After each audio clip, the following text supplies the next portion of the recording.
మండల ప్రజా పరిషత్ జీఎంసీ బాలయోగి సమావేశ హాల్లో ఎంపీపీ రాయుడు సునీత అధ్యక్షతన సర్వసభ్య సమావేశం జరిగింది. ఈ సమావేశంలో ఎంపీటీసీ సభ్యులు గతంలో మహాత్మా గాంధీ ఉపాధి హామీ పథకాన్ని మార్పు చేయవద్దని, కూలీలకు 100 రోజుల పని ఖచ్చితంగా కల్పించాలని పట్టుబట్టారు. జీ రామ్జీ వికసిత భారత్ 125 రోజుల పనులు వద్దు, 100 రోజుల పనులు ముద్దు అంటూ సభలో వాగ్వాదం జరిగింది. ప్రభుత్వ అధికారులు గౌతమి గోదావరి నది తీరాన నివాస ప్రాంతాలకు నోటీసులు ఇచ్చిన ప్రభుత్వ అధికారులు తక్షణమే నదీ ప్రాంతాన్ని పూర్తి సర్వే జరిపి ఆక్రమిత భూమిని ప్రభుత్వ అధికారులు స్వాధీనం చేసుకునేలా చర్యలు చేపట్టాలని కోరారు. ఈ కార్యక్రమంలో జెడ్పీటీసీ సభ్యులు Dometi Samuel Sagar, MPDO, deputy MPDO, ప్రభుత్వ అధికారులు తదితరులు పాల్గొన్నారు.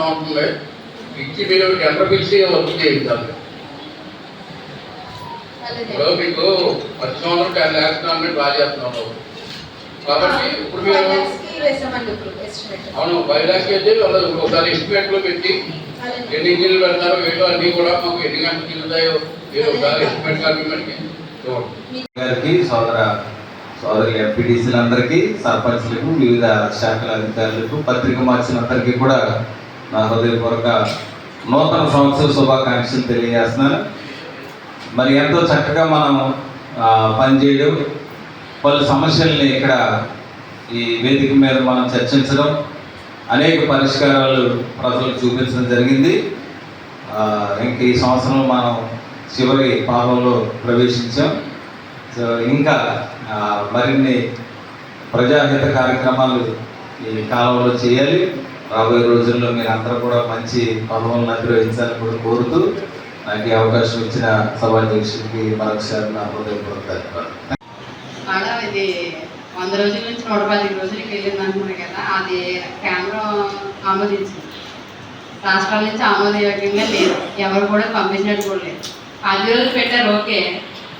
100 రోజులకి పని లేనప్పుడు 10 రోజుల్లో పని లేదనేసి మా గౌరవ సభ్యులు అడిగారు.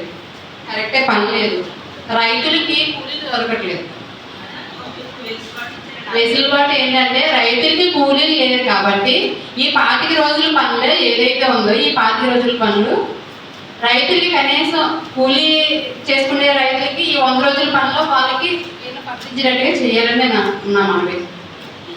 అటువంటిది లేదు. ఆ వెసులుబాటు లాస్ట్లో గత ప్రభుత్వం, తెలంగాణ ప్రభుత్వంలో లాస్ట్ బీఆర్ఎస్ ప్రభుత్వం ఉన్నప్పుడు ద్వారా డ్రైన్స్ లో ఉన్న వాటర్ వేస్ట్ అవ్వకుండా రైతులకు ఉపయోగపడుతుందండి.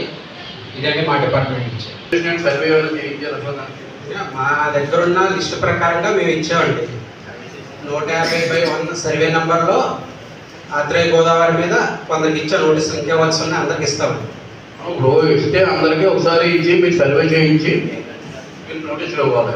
ఏదో మీకు కక్ష పూర్తి కొంచెం మందికి ఇచ్చి అలా కాదండి, చాలా చిన్న చిన్న వాళ్ళకి కూడా మీరు ఎప్పుడో 100 సంవత్సరాలు ఉన్న వాళ్ళు కూడా మన పొజిషన్ లేకుండా మీరు ఇచ్చారు. సుమారుగా మీరు ఆత్మీయ గోదావరి అందరూ సర్వే చేయించారు. చేయించి మీరు ఎవరైతే ఉన్నారో దాంట్లో ఎంతమంది ఎగ్జిక్యూటివ్ ఉన్నారో దాంట్లో చాలా మంది వెళ్ళి మీరు 50 ఎక్కువ చేయడానికి నోటీసులు ఇస్తున్నారు. అలాగే మీకు పైన ఉన్న పెద్దలు బిల్డింగ్లు కానీ మీరు ఇవ్వకుండా చాలా అన్యాయంగా ఉన్నారు అందరికీ. కాబట్టి ఒకసారి మీరు సర్వే చేసి వాళ్ళు మీకు కాకుండా ఒక ఎంపీ వారిని కానీ ఆర్టీ వారిని కానీ